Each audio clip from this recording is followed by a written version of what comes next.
Herm, who I grew up with in Hawaii. Okay, Junior.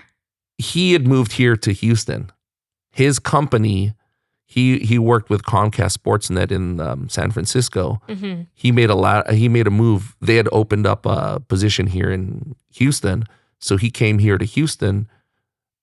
After a lot of encouraging from me, I gave him the same. It's a great place to start a family because he had gotten married a year or so earlier, and he was looking to make a move, and he came here to Houston. And so you were already Houston at the time when he moved. Yeah. Here. Oh yeah. Yeah. We were here for a couple of years at that point, and then he ends up joining the choir too, but not as consistently as me because of his television schedule. He worked with for television. His company broadcast the Astros and the Rockets games, Dynamo games, things like that. Nice. Yeah, some of the high school sports too. Anyway, he'd been trying to bug me to do some kind of project for years. Let's start a podcast. Let's start a YouTube channel. And don't you miss doing anything creative? You've been, because I went back into advertising. I went back and forth between advertising and teaching, and he was like, "Yeah, you gotta. Don't you want to do something creative?" He'd always ask me that, and I said, "Yeah, maybe." He goes, "You don't miss it?" I'm like, "Yeah, I kind of do." Well, when COVID hit, we were all stuck at home, right? And we were tossing ideas back and forth, and nothing stuck.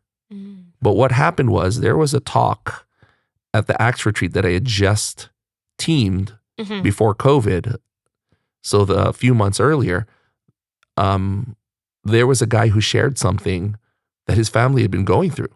Mm-hmm. Now, being in the choir, I saw his family every week, every Sunday. I'd see his family in the pews, and I had no idea what they were going through. I had no idea what he and his family were going through. And I said, stories like this need to be shared. This, the story of faith and, perseverance and, turning things over to God. So, and also at the time, Father Joseph White was a deacon here at St. Faustina, but he was only assigned here for 4 months because he was scheduled to go to the Vatican.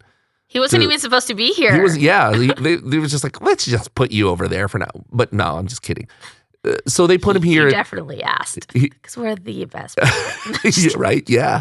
So he was here, but we were all on lockdown. Mm-hmm. So we were so detached from our parish family. Yeah. And nobody got to know Father Joseph or Deacon Joseph at the time. So Herm and I were, we'd have Zoom meetings and we'd talk. And finally, let's do a show where we interview people about their stories. Joe Rogan style, Howard Stern style, long form interview where we would ask them about their life story. Sit down, no matter how long it takes, hour, 2 hours. Let's ask people about their story.